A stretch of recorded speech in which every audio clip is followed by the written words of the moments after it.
Culture Hig and Emma Shaw, Marcoide Clara and Yari and Shaw Áras Kanya. You're all very welcome to this virtual event as part of our spring programme here at Áras Kanya. I'm delighted to introduce four incredible women who are all professionals and experts in their own fields, but they're here today to discuss the women who've inspired them throughout the years, through their careers, in their lives, and who've changed the world for so many of us. So I'm delighted to welcome Dr Margaret Ward, Amanda Ferguson, Patricia MacBride and Allison Morris.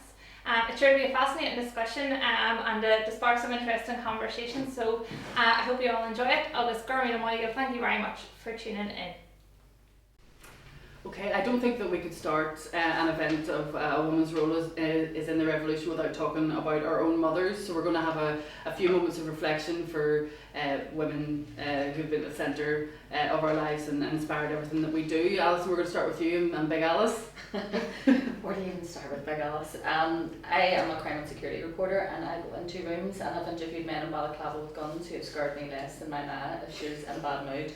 My mother really did shape who I am. She's absolutely formidable. She wasn't formally educated. She was pulled out of school at 13 and she had 8 children and insisted, actually 9, her last child died, and she insisted that education was our way out of everything that was going on, the inequality that existed both for nationalists, Catholics and for women that existed in Northern Ireland at that time. I was brought up in West Belfast, just up the road in the middle of the conflict, and she guarded us like a mother hen from the violence that existed outside our door.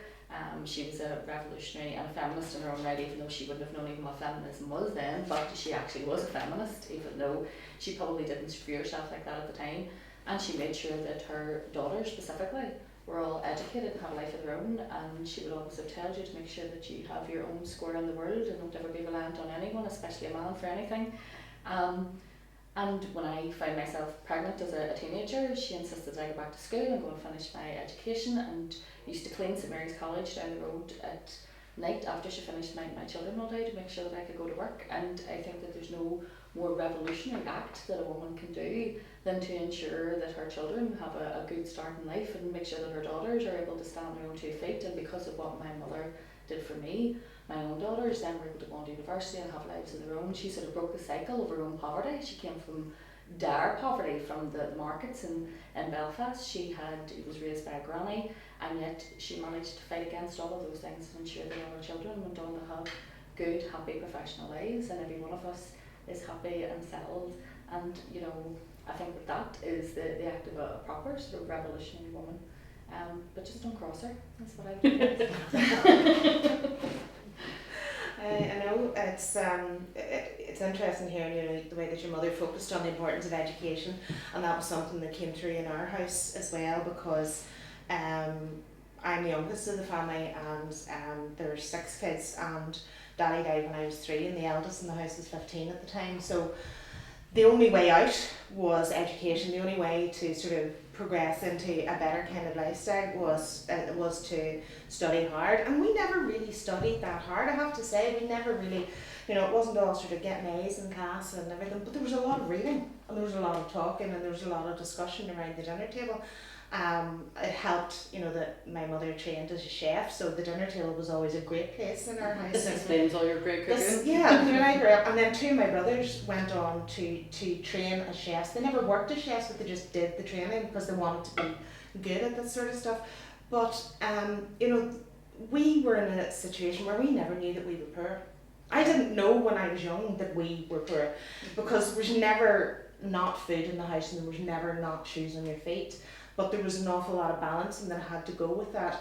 But I think the first time that I realised that my mummy was sort of in a different mould to other people's was around the time of the establishment of the Relatives Action Committees, around the protests to support prisoners in Long Kesh. And I don't, I was very young at the time and I don't remember an awful lot about it. I remember being on a white line picket on Ballinderry Bridge on the border between County Derry and County Tyrone. There is a border between Derry and Tyrone, don't let anybody tell you different. And standing there and watching just lines and lines of RUC jeeps coming down the road. But one memory that sticks with me was at the start of the hunger strikes in the 1981 hunger strike. A lot of people from the Relatives Action Committees would come together in their local churches in the evening time around 5:30 or 6 every evening to say the rosary for the hunger strikers.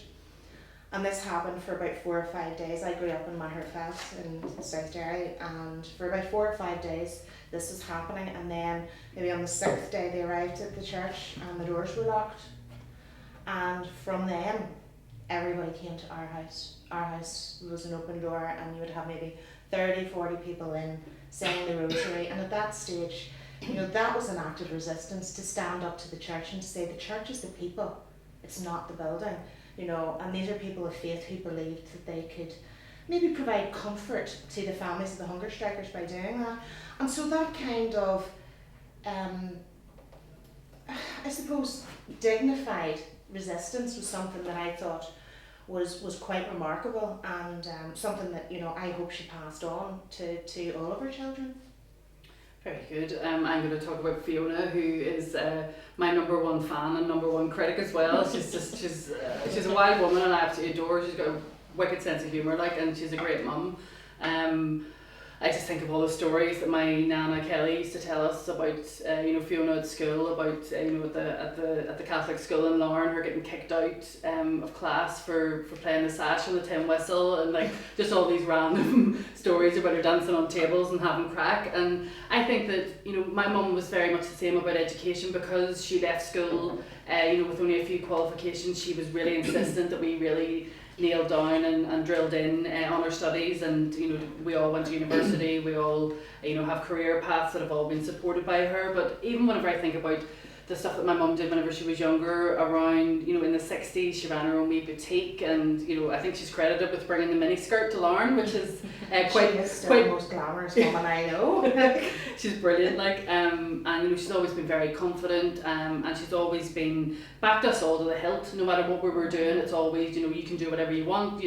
I'll be there for you 100%. And it was without mum, I wouldn't have been able to go back and study as a mature student and do my journalism qualification if she hadn't have supported me in doing that. So I like to think that any sort of success that I have, or any accolades that I get, they are her awards or her accolades as well. And I think that she gave us a lot of freedom when we were growing up. She gave us a lot of trust, which we didn't betray.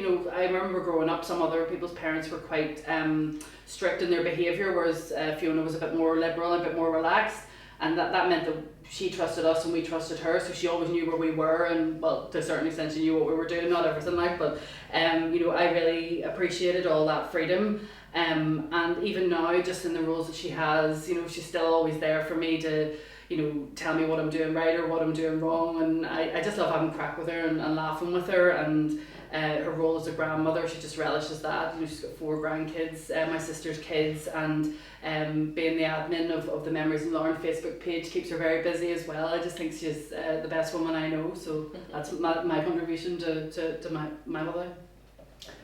Well, I'm of a different generation, and my mother died in 1980, and I still miss her, but she was brought up in County Mayo, and she said one of her first memories was the Black and Tans raid in the house, because my Uncle Jack was in the IRA. Well, her mum would have actually been about 8 or 10 at the time. But what it meant was that she never really wanted to talk about what she called unpleasantness, which meant anything political.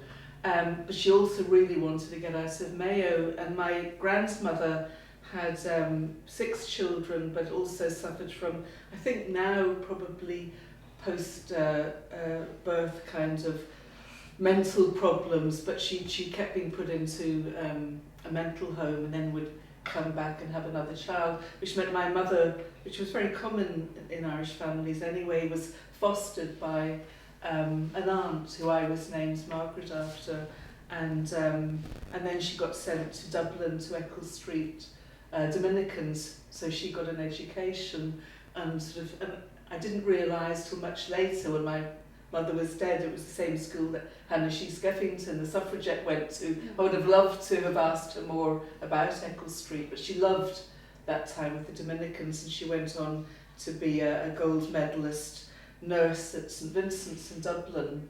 then she went to London, and the war had just started, and they wanted, a lot of Irish nurses went over, and she was there throughout the war and met my father, who was from Dublin but came from very different background. He had been a blue shirt, as was my grandmother, and so they came from these really different political backgrounds, which is why we didn't talk about unpleasantness. But we came back here. So my father was in the British Army, and I was born in Germany. But I can remember all the places that we were. My mother never wanted to be the army wife. I mean, she hated all that Brit kind of thing.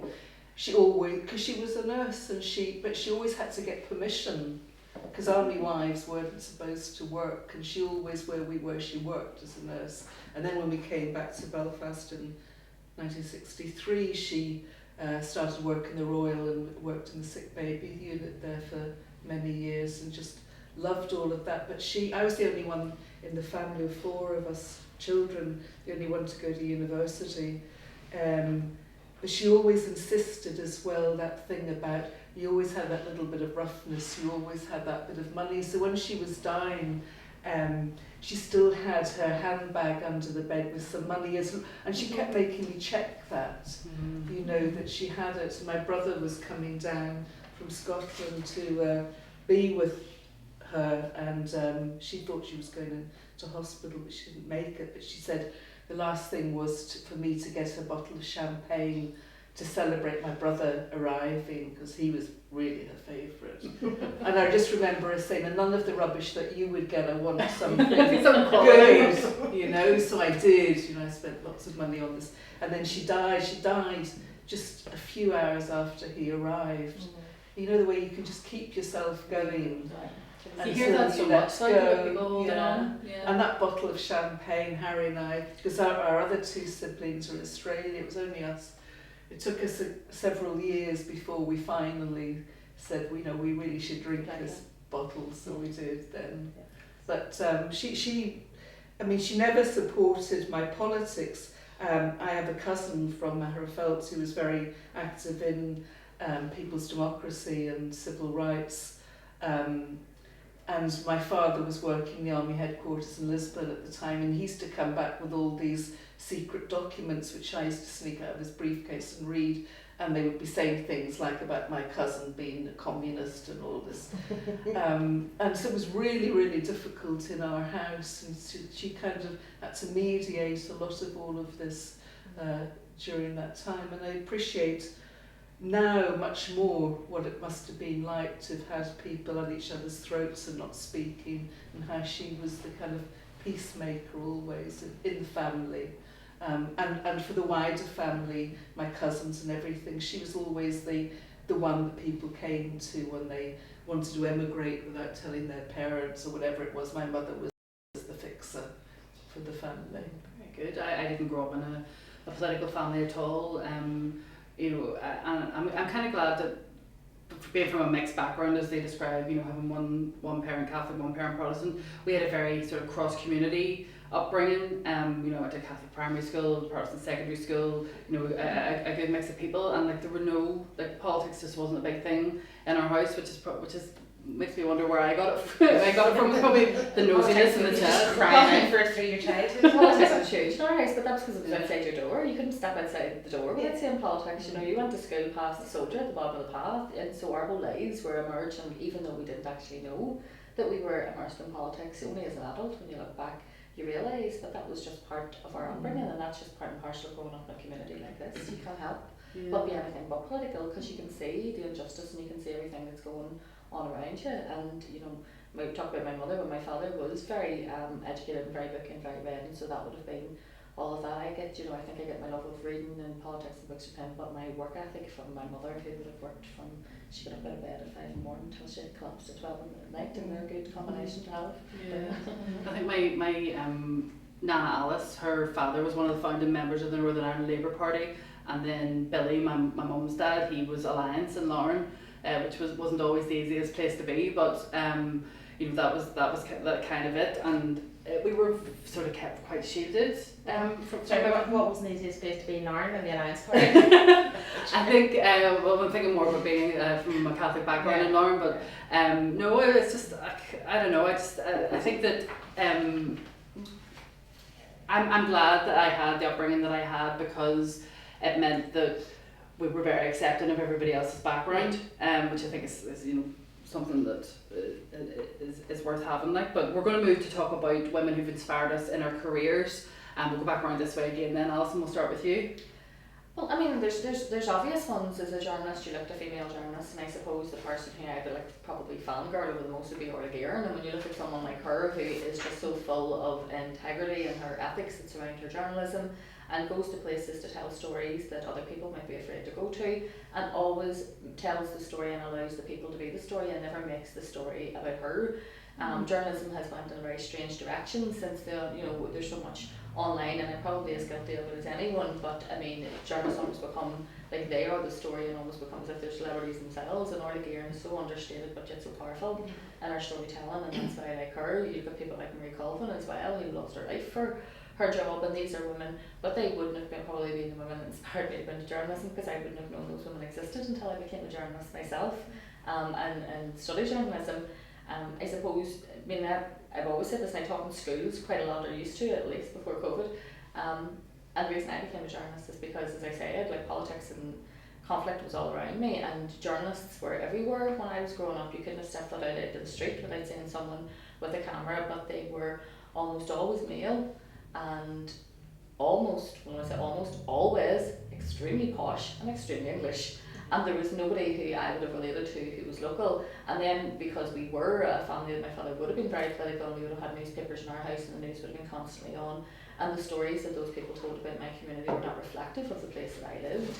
You know, they painted us as some sort of like uncivilized savages who were almost tearing each other apart, and that wasn't the community I lived in. So I would always say, if you want someone to reflect you properly, if you want to tell a story, tell your own story. Who's better to tell it than yourself?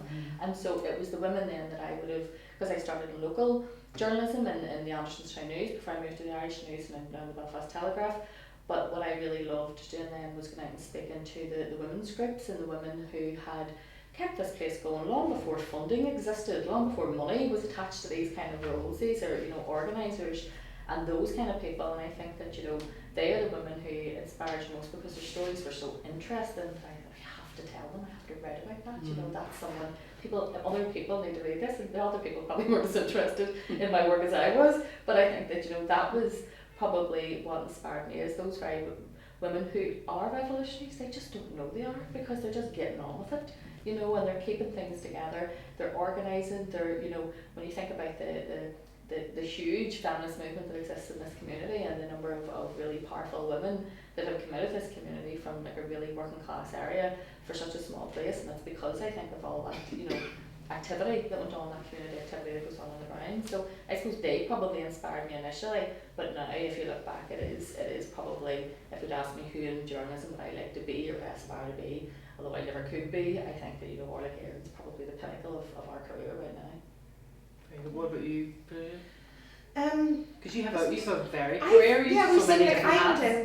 My initial qualifications in journalism, and I kind of felt like, this was the path that I went into, because I think if you're going to write, you have to read. Yeah. And I grew up in my grandmother lived with us after I was about 8 years old until I was about 13 when she died, and during that time I had great stories from her, because she grew up in a newspaper office. My great grandfather ran a newspaper in Derry City and in Ballyshannon in County Donegal, so she was used to travelling in between those offices and writing the stories and reading the stories, and her and her sisters putting the newspaper together along with their father. So I kind of felt that this was something that was in the family, because all three of them, my grandmother and her two sisters, went into journalism, and we used to always read the papers and write stories and tell stories, and that was something that I very much enjoyed doing. And I suppose, as happens with a lot of people who start out in journalism, I then went into public relations, and as a result of that, sort of through a couple of different jobs, I ended up working in the Bloody Sunday Inquiry for the Bloody Sunday Trust. And it was during that time that I was looking at what was happening in the Guildhall during the oral evidence, and going, it's really hard to get your head around this because it's so detailed and it's so complex. Absolutely. And it was at that stage that I decided, right, I'm going to go back and study law. And a lot of that inspiration came from the female lawyers that I saw in the inquiry, because they had an awful lot of hard work to do, like Ilish McDermott, Patricia MacBride, Shauna Carberry, people like that, who were coming in every day dealing with these massive bundles of evidence, trying to put together a sort of a coherent line of questioning and you know, get to the root of the problem, and you know, look at what they achieved. And they don't At the get end. the credit for it, because then you know Yeah. you have the sort of male barristers who were the, you know, the focal of that, and when you think about that, they come in and present the work that somebody else has Yeah. done, Yeah. and that was those women who were like going through that like letter by letter, line by But line. that inquiry would never have happened but for women like Jean Hegarty, Yeah. Kay Duddy, you know, you know, there's so many of those women who were family members who just campaigned for so many years, and you know, they brought the material, and it was just someone else who presented it for them. And so that was what sort of inspired me. But you know, we were talking about earlier about a few minutes ago about mothers. So from the mother to the Madonna, and I mean the Madonna, I think Madonna has been one of the best female icons Love of our lifetime. I'm That sorry. took an unexpected It turn. really is. Segue. I'm all for Bill Madonna. I'm telling you. That's your You think karaoke about song, it, Alison? I'm showing my age now, but remember when Madonna first came on the scene, and it was just something entirely new and entirely different. But why I think she's a career inspiration, there should be for any woman, is because she's always owned her own story. She has always determined what the story is.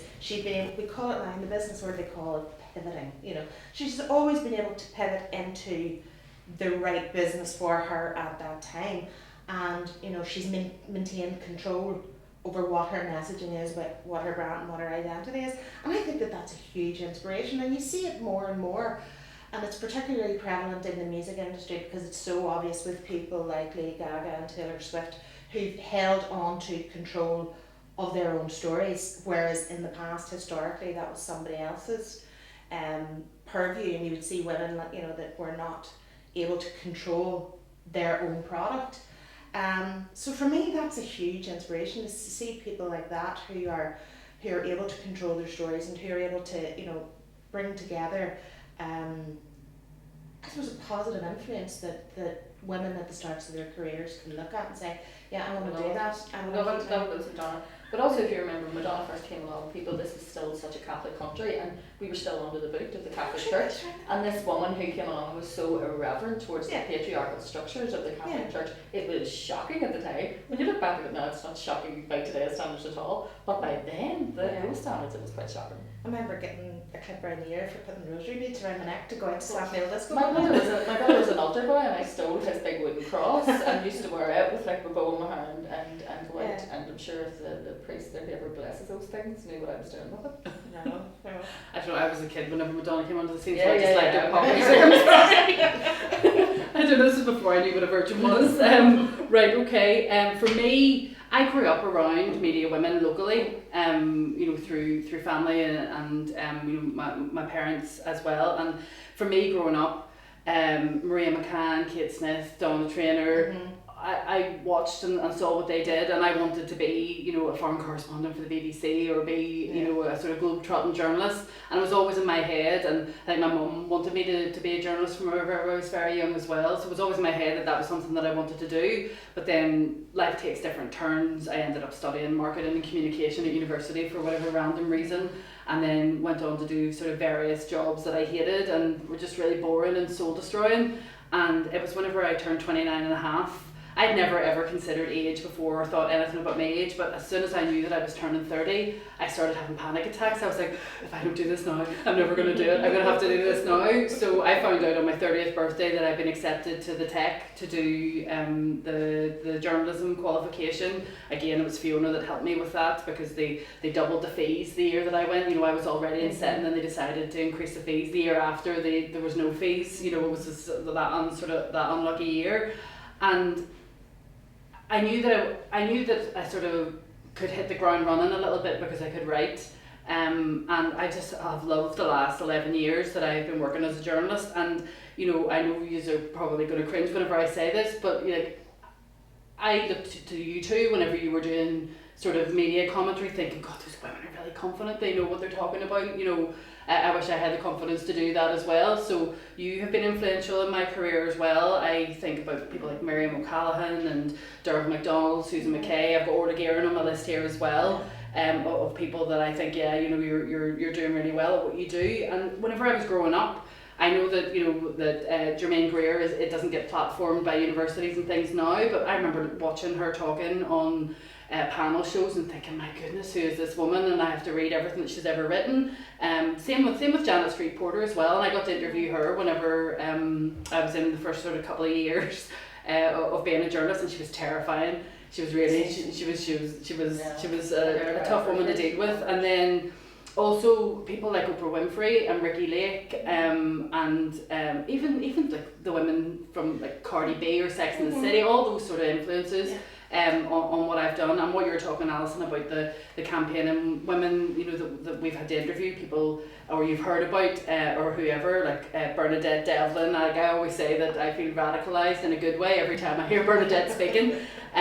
People like Eileen Weir at the Shankill Women's Centre. I love hearing Eileen talking because she means it. She's so passionate about what she does. And she's talking sense whenever she's speaking. People like Dawn Purvis, and I really wish that I had been around to know or to spend time with Inez McCormick. I just think she sounds just amazing. You know, PPR is such a brilliant organisation, and I love that quote from Inez that she loves to see the glint in an eye of a woman who thought she was nobody and then she realised she's somebody, and I love all that. So she would be somebody you know, that I would think about. And then the women that I speak to in protest lines, the young women that are protesting for women's reproductive rights, the LGBT community, whoever's out on the street with a grievance, I love talking to them. You know, as long as everything stays peaceful, then, you know, I'll be there to try and sort of reflect that.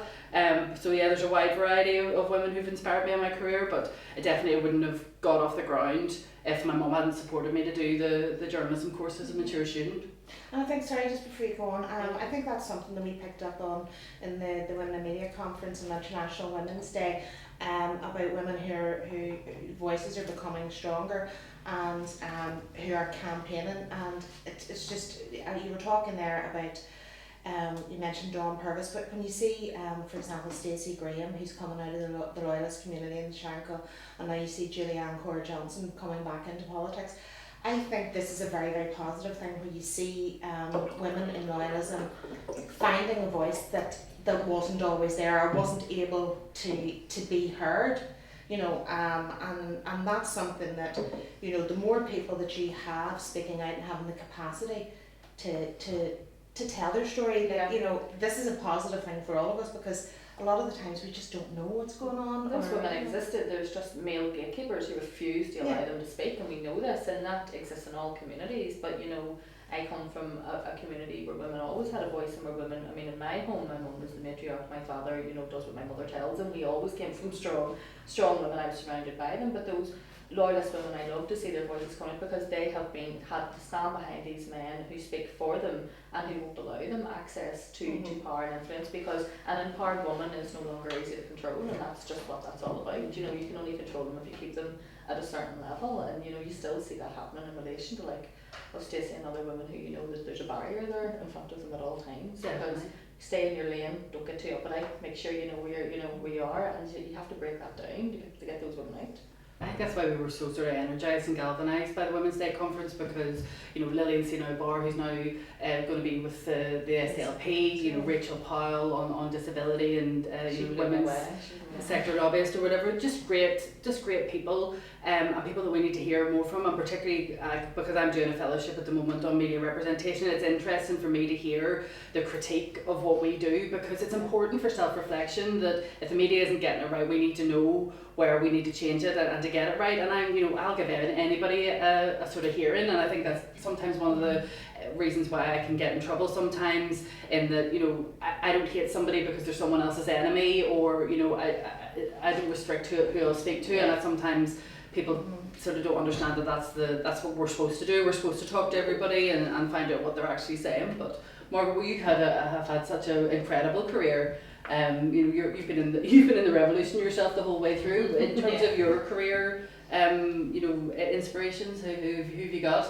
I know it's kind of hard to know where to start. I mean, when I was growing up, there weren't any role models, any female role models. I mean, I did a degree in politics at Queen's, and I never was taught by a woman. I mean, there were no women around.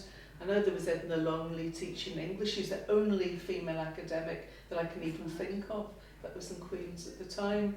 So I then decided I would do a research degree. Well, I was kind of talked into it by one of my tutors, and it was going to be on Connolly, because I really wasn't getting anywhere with it. I was interested in him, but I couldn't see what I would be saying that was different. And I kind of half knew I was interested in the women Connolly was with, but I wasn't making that link to saying, well, then you should be looking at them, because I didn't have any role model or anything to say. And I was on a TV programme on women's liberation, a UTV programme, and Selma James was over from England. And Selma James is now in her 80s. She is originally American, a Marxist, married C.L.R. James, who's a West Indian Marxist, and the two of them have been really influential over decades.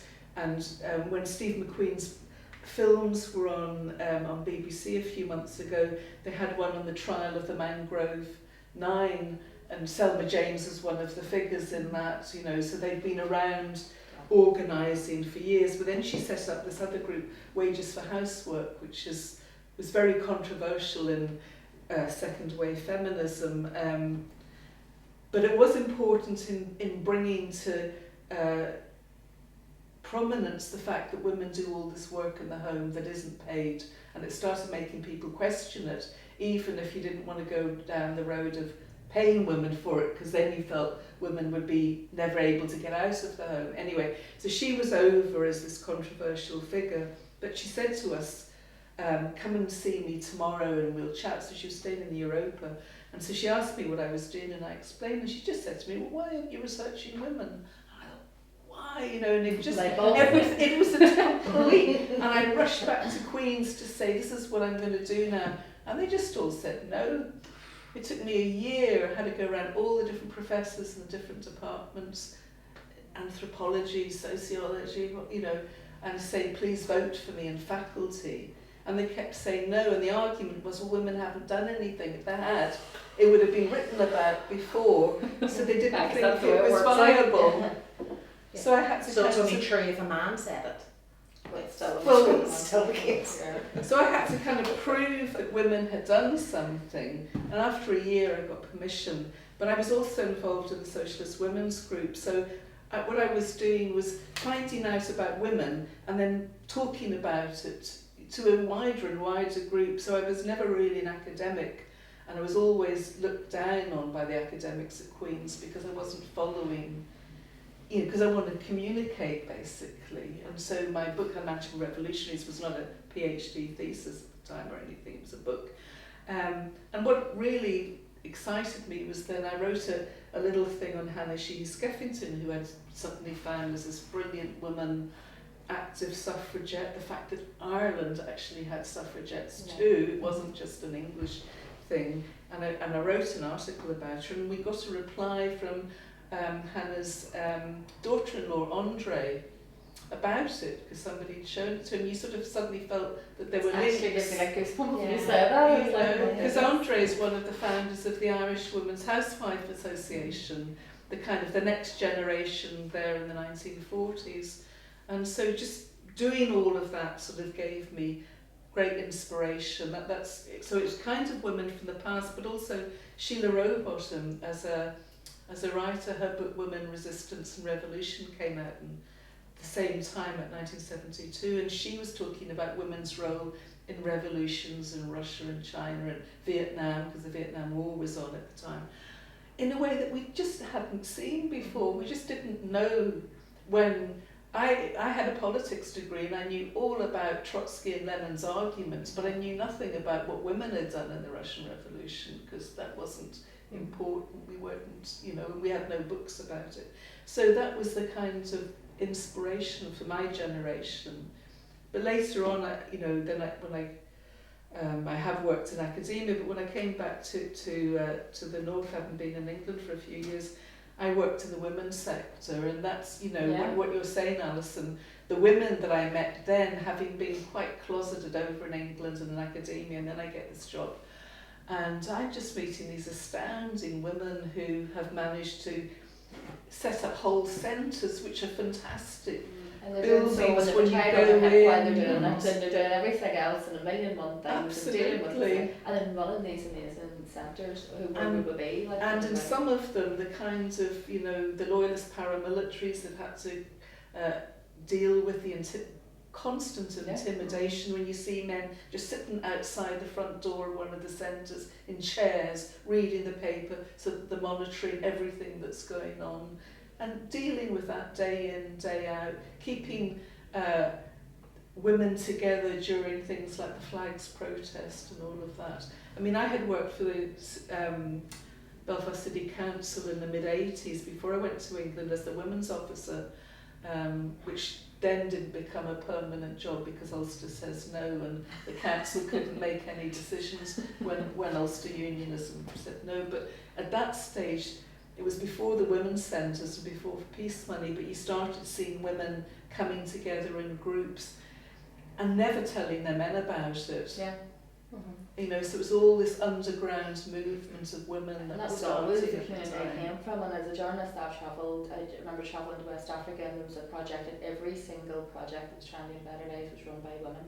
They set up like co-ops, which are basically credit unions, you know, the money that was raised to try and send the girls to school, and it was all so, I mean, to a lot of the journalists who were with me, who obviously came from quite privileged backgrounds, they, you know, this was, you know, completely alien to them. To me, I just related to it so much, and that's just where I came from.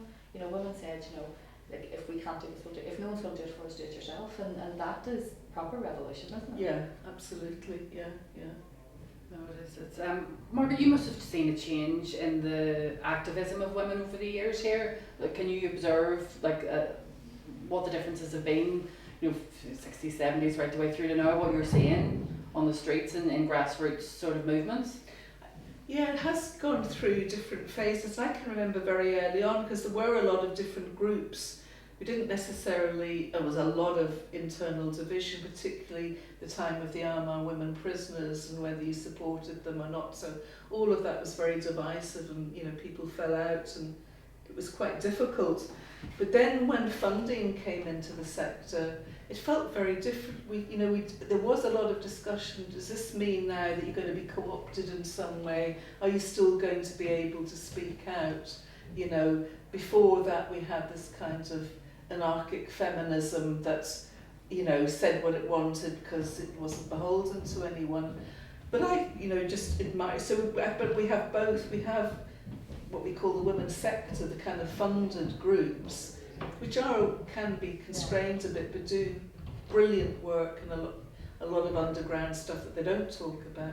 But then you have all of the other, the Belfast feminist networks and all of those. I mean, and when you come out and see them, say the Belfast rape trial and the demonstrations of support, you know, going down to that and seeing how wide it is, and also seeing young men feeling that they can be part of it as well. It is different in that way. I think there's, but one of my proudest things, when you were talking about the women's sector lobbyist, that was my, you know, I set that up. I knew that what women needed was also to be that bridge, that it wasn't just that women were critiquing all sorts of policies, but where was that voice then going? It had to go somewhere that people with influence and power had to hear what women were saying. And I've been so proud of all the women who had that role. They've all been absolutely incredible women. Started with Lynn Carville and went on, and they've all been just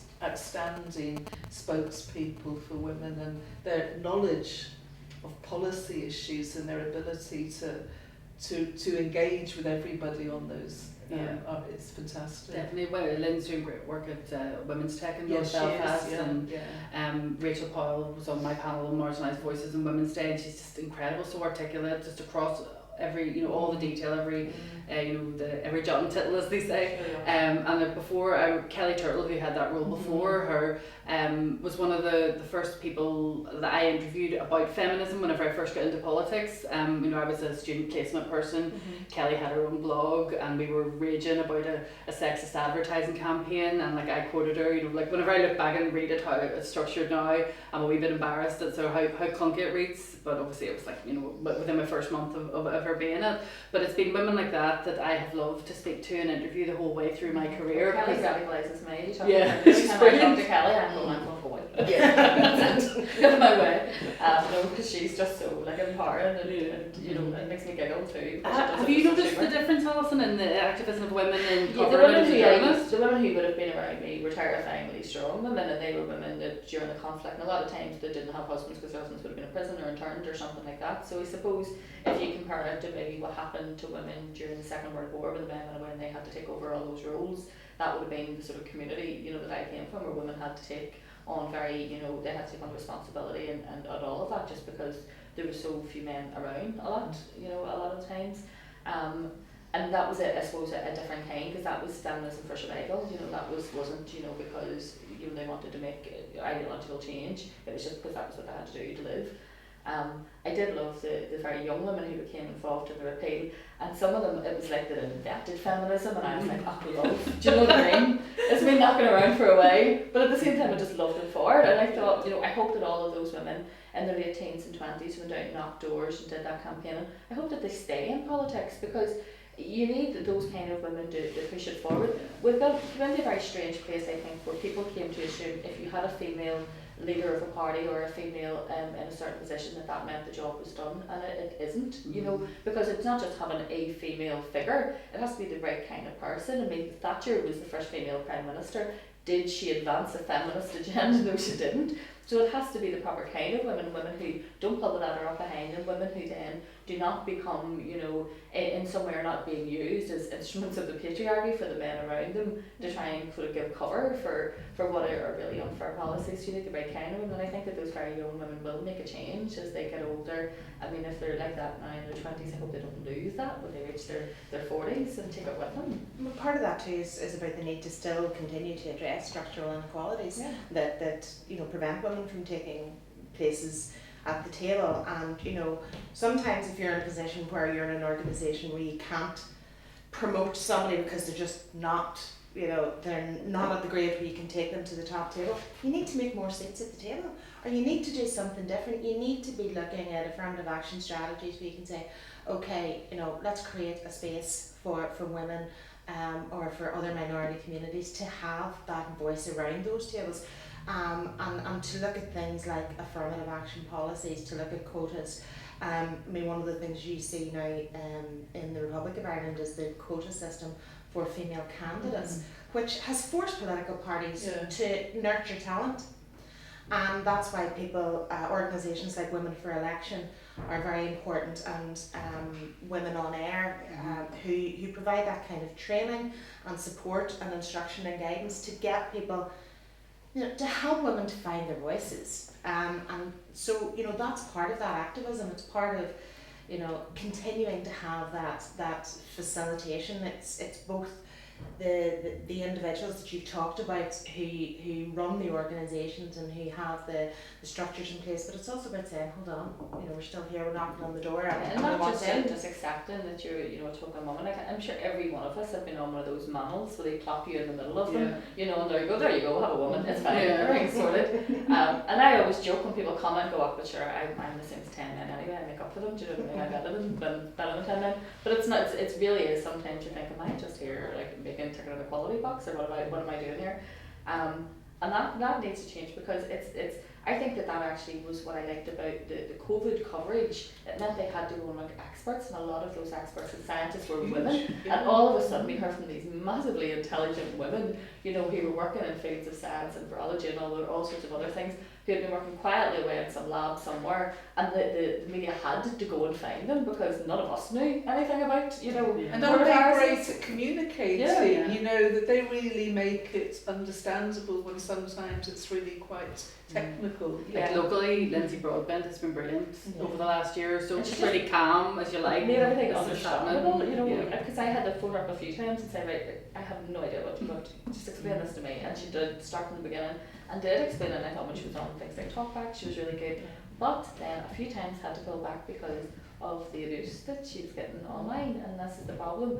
You know, you have to be made of a certain kind of stuff to be able to put yourself out there, because let's face it, the abuse is coming and you've got to deal with it. And I do think that that's probably a role for, like, not even just women in media but all sorts of things, is to teach that resilience and say this abuse will come, but you know, you got to find a way to block it out, because what they want is you to go back into the house and close the door and be silent and don't allow them. You got to keep on pushing through. Yeah.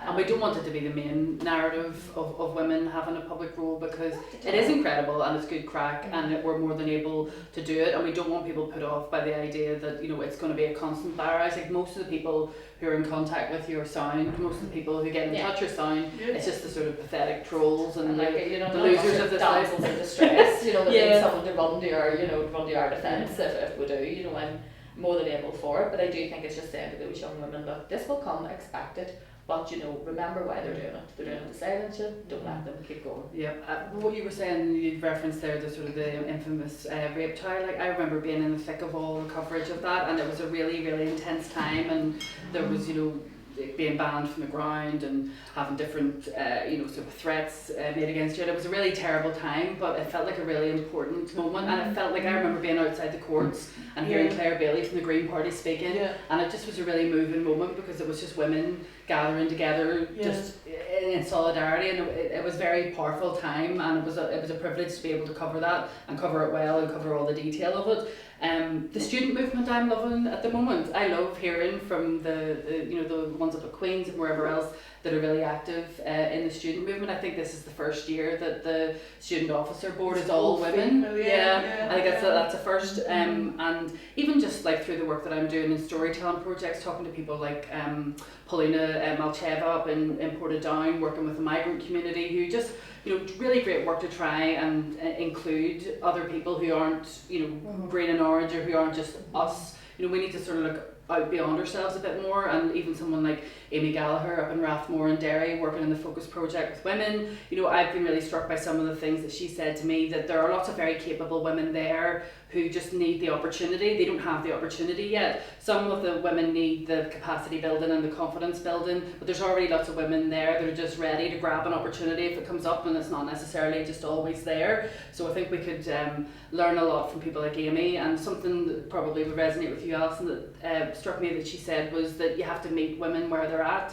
You know, that sometimes some of the best work that's going on in the community and voluntary sector is over a cup of tea. It's not through a structured programme that meets the requirements of funders. It's to meet the needs of the people there, and you know, that's something that comes out sort of loud and clear whenever you're talking to people like we that. have conflict trauma here as well, remember that. A lot of societies don't have that, and the role of women play in trying to heal that and keep families together and repairing families, I think, you know, is massively important as well. And you can see that when I have to go out and go into people's homes, you can tell, you know, without, sometimes it's an older sister, sometimes it's a mother, but there's always a female figure, and that's the person that's kept that family together after they've had, you know, a really extreme trauma. All right, I think we're closing towards the end of our allotted time, so we'll wrap up with the question, two big questions. What does being a woman mean to you, and what's your role in the revolution? We'll start with you, Alison. I love being a woman. I love everything about being a woman. I think it is, you know, I mean, I know that, you know, if you go back to like the sort of feminist, I suppose, from my mother's generation, when I come back in the next life, I come back as a man because they do this. I never want to come back and be a man. I love being a woman. And I do think that, you know, as part of being a journalist, well, everyone has a different role to play in the revolution. You know, we all have our part to play. And whether you're someone who is, you know, as my mother did, minded my children to allow me to go out and take part in what my future was going to be.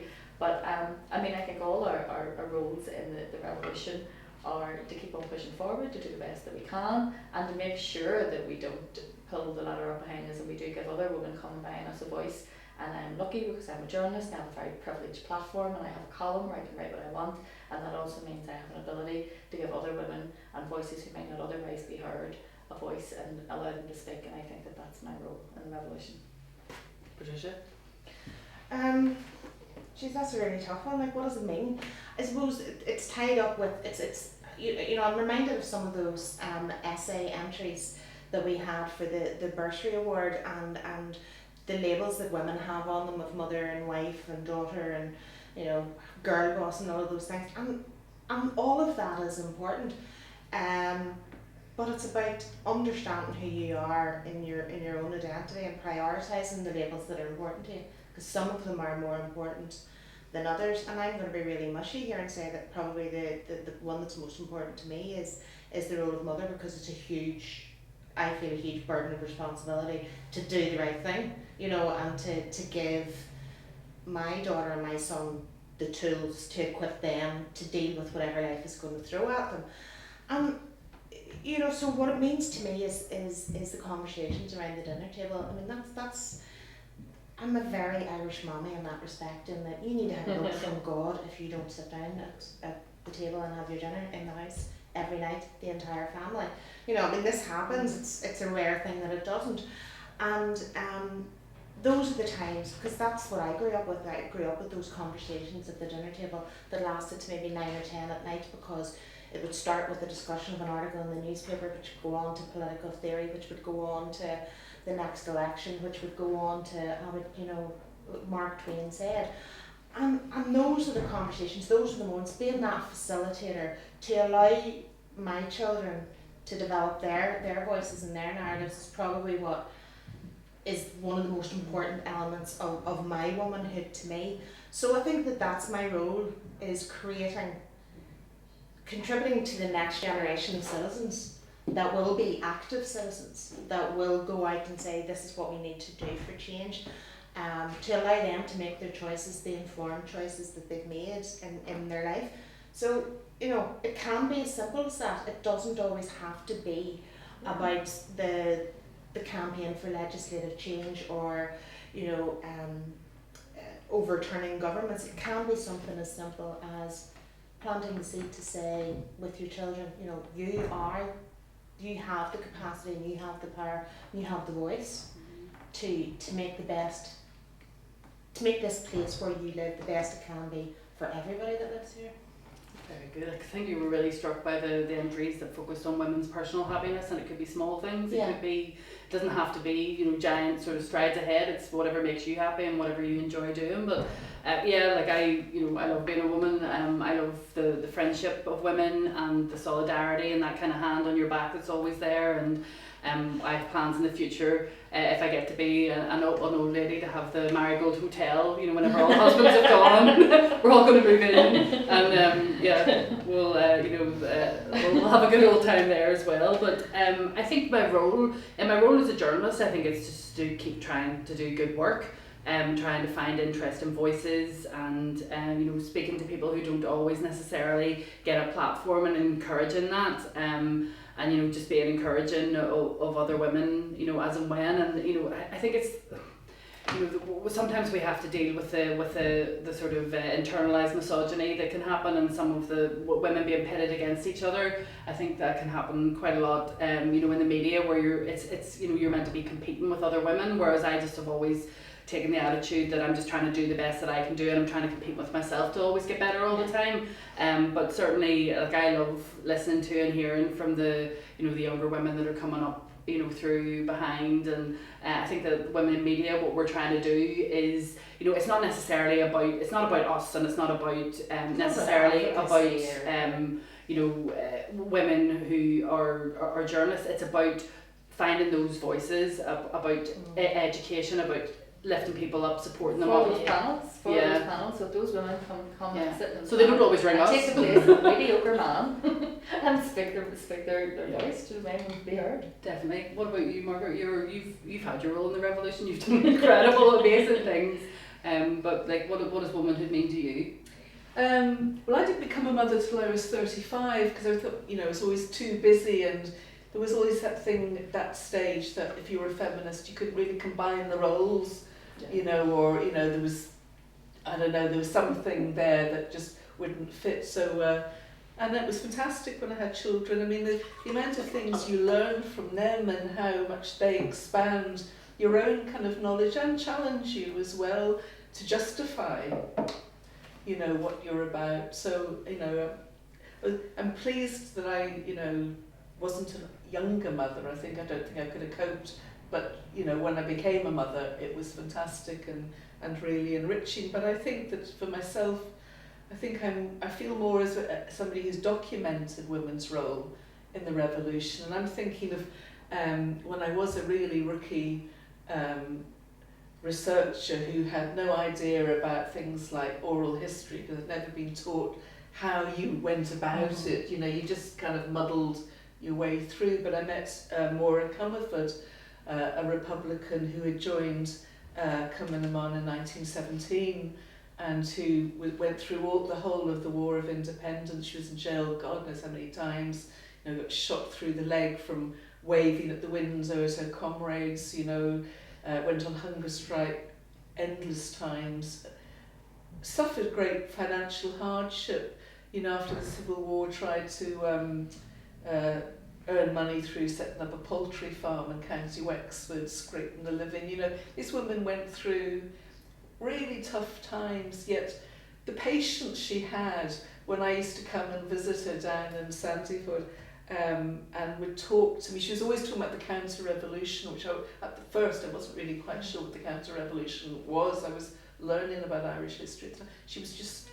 She never had changed her politics, but she was just very warm and welcoming. And I remember then Sinn Féin had a platform in Dublin for one of the anniversaries of 1916, maybe 76. The Irish government anyway wasn't doing any commemoration of Sinn Féin, but it was illegal, and Maura was on the platform, and they were going to put her in jail because she refused to pay her fine. And I thought, that's the spirit, you know. But they just couldn't do it, you know. And she was just up till the very last. So it's women like her, I hope, that I've been able to reflect. I found out recently that my great aunt Marjorie had been in Kilmainham, and that she had, just you talking about poultry farm, she had run a poultry farm for Constance Markovich. It's in I think it's Anne Murray's book, Dissident Women. Oh, right. Yeah, so I need to find out more about her. I need to find out a bit more information, see where that sort of family tree line takes me. Maybe it's more political than I thought. I thought my Madonna story was a segue. But I think what's been great about this conversation is that it is just a conversation starter, and what I'm hoping that people will take away from it when they're watching it online is, you know, the need to keep bringing women together to have these conversations, and to keep developing the narrative, to provide the support, to lift other women up with you, and to keep battering down the doors so that the structures that allow women to be revolutionary are there to be accessed. So I'm hoping that everybody who's watching this evening has enjoyed the debate, and I just want to say, if you want to continue the discussions, you can log on to rsaconnelly.com or wimbelfast.com, where you'll find more information and where we'll be publishing some of the entries that have won the bursary this evening. As part of this event, we were absolutely delighted to partner with Women in Media Belfast for their inaugural bursary competition. Entrants into this competition had to write an 1,000-word piece on the title "A Woman's Role is in the Revolution." The five of us had the hugely challenging job of judging the competition. We had some excellent entries, and although we had initially intended on picking just the one winner, the entries were of such high quality, and I really can't stress that enough, such high quality, that we actually have chosen an overall winner who will receive £500. But we have also chosen 3 runners-up who we felt had put so much work in and had written pieces of such quality and entertainment and all sorts of different approaches to the subject, which was great. They will each receive £100 as well. So well done to all those who entered. It was a pleasure reading them all, and really fascinating, and I'm sure everyone will agree that the quality was excellent. I will now pass it over to Amanda, and just on behalf of Áras, I am delighted that we were able to do this, and watch this space. Hopefully there'll be plenty more partnerships to come in future. Great, thank you everybody. Right, okay, we're going to start with the runners-up. So in no particular order, we have 3 runners-up. The first one is Louise Taylor, who is a PhD politics student from Queen's University Belfast. Her I was bored entry was hugely entertaining. I think we were all feeling that Louise was saying a lot of things that chimed very much with us. She referenced Angela Davis. She talked about feminism's not just is not about men, it's about humanity. She talked about her role as a mother, and that revolution seems the only choice. So Louise is one of the competition runners up. Well done, Louise. Our next competition runner-up is Rhiannon Heaven, who is a Master of Philosophy and Peace and Conflict Transformation at UIT, which is the Arctic University of Norway. So we were delighted to have international entries as well as entries from students of colleges in Britain and Ireland. And Rhiannon talked about Constance Markovich, about Eva Gore Booth. She talked about themes around the narrative around women, around sexuality. Panty Bliss got a mention, President Higgins got a mention, and she said that a woman's role is whatever she wants it to be. So Rhiannon is one of our runners-up. Well done to you. Our third runner-up is Rachel Newell, who is a PhD history student at Queen's University Belfast. Rachel drew on her family experience, which was very entertaining. Her brother got a mention, voting got a mention. We heard about Carson and Craig and Gráinne O'Malley, Eva Gore Booth. We had themes of women and girls' participation in sport, mental health, holding families together, the fight for rights and women's happiness, which I think was something that all struck us. And she was saying a woman's role is whatever she pleases. So well done to you, Rachel, congratulations. And overall, our winner of the Women in Media inaugural bursary is Aoife Burke, who is a BA Public and Social History student at the National University of Ireland, Galway. We were all impressed with the entry that Aoife submitted. She spoke about the roles of women, of wife, mother, carer, pretty face, sex symbol, girl boss, baby maker, homemaker, peacemaker. She spoke about women being locked out of decision making, about making room for women's voices. References to the patriarchy, to rape culture, to unpaid labour, COVID-19, climate change, economic inequality, and war, oppression. And she referenced that women's struggle is linked to the struggle of all oppressed people, and there was a big focus on womanhood. So congratulations to you, Aoife Burke, our inaugural bursary winner. And thank you to everybody who entered the competition. Gormina Monica, folks.